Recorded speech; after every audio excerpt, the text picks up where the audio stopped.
Halo semuanya, perkenalkan nama saya Aurelia Salsabila Salsabita dengan NIM G00233030. Saya dari kelompok B1.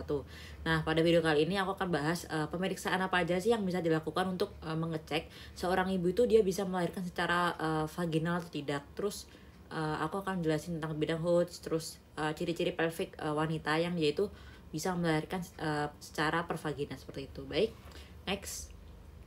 Nah, melahirkan normal atau harus sesio sesar. Baik, pemeriksaan yang dapat dilakukan yaitu yang pertama adalah pelvimetri. Nah, pelvimetri itu adalah pemeriksaan dengan mengukur dimensi tulang panggul. Jadi ada dua jenis pemeriksaan yaitu pemeriksaan fisik diagnostik, terus pemeriksaan penunjang itu dia itu pakai alat seperti rongsen, CTS, MRI, USG, terus pemeriksaan panggul luar dalam. Setelah itu ciri wanita yang tidak disarankan untuk melahirkan secara pervaginal itu dia ada CPD atau cephalopelvic disproportion, atau tulang pelvisnya itu sempit, lalu tinggi badan ibu tersebut kurang dari 150 cm seperti itu. Selanjutnya ada 3 pengukuran, yaitu yang pertama PAP atau dia ini konjungata vera itu atau konjungata diagonal. Setelah itu ada PTP atau diameter interspinosum, lalu ada PBP, dia itu diameter antero posterior.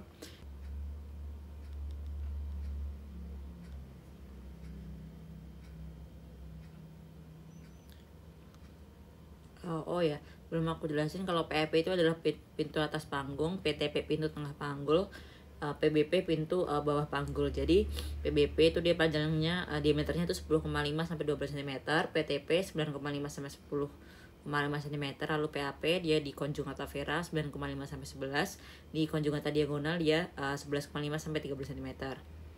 Jadi kalau kurang dari itu, maka seorang ibu tersebut tidak bisa melahirkan secara vaginal seperti itu.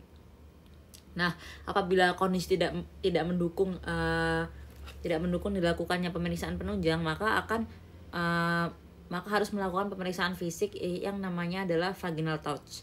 Jadi cara melakukan pemeriksaan vaginal touch adalah kita memasukkan jari ke dalam vagina sampai menyentuh fornix posterior, lalu tandai tangan dan mengukur menggunakan menggaris untuk mengetahui konjungata diagonalnya. Jadi untuk mengetahui konjungata veranya, nanti konjungata diagonal itu dikurangi 1,5 cm. Jadi di sini aku mau jelasin apa sih bidang HODS itu. Jadi bidang HODS itu adalah garis khayal dalam panggul untuk mengetahui seberapa jauh penurunan kepala janin pada panggul atau pelvic seorang ibu tersebut. Jadi kayak yang sudah dijelaskan. Jadi kayak yang sudah dijelaskan sebelumnya bahwa kalaupun dia pembukaannya sudah lengkap, tapi kalau kepala si bayi itu tidak turun-turun, maka tidak bisa dilahirkan secara pervaginal, maka dia harus dilakukan tindakan sektio sesar seperti itu. Nah, bidang HODS itu ada 4. Jadi yang pertama, di sini ada H1. Di sini ada H1, bidang HODS 1. Bidang HODS 1 ini tuh dia tuh sejajar atau sama dengan pintu atas panggul.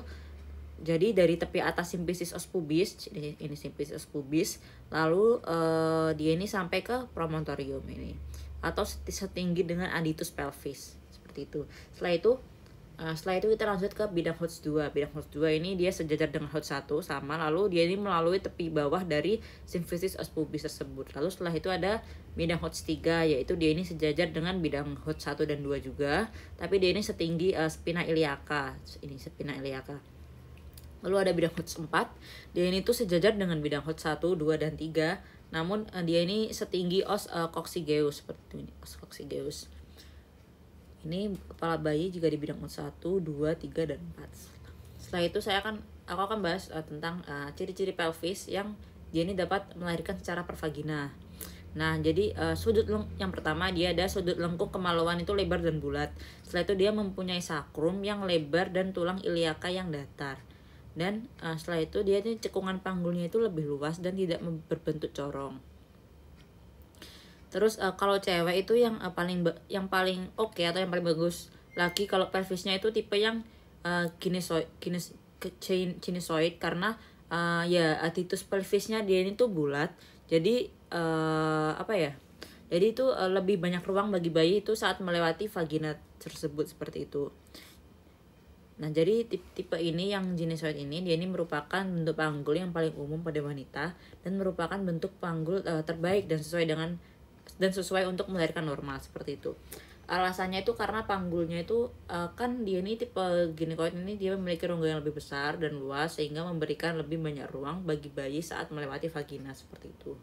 Baik, terima kasih, sampai jumpa kembali.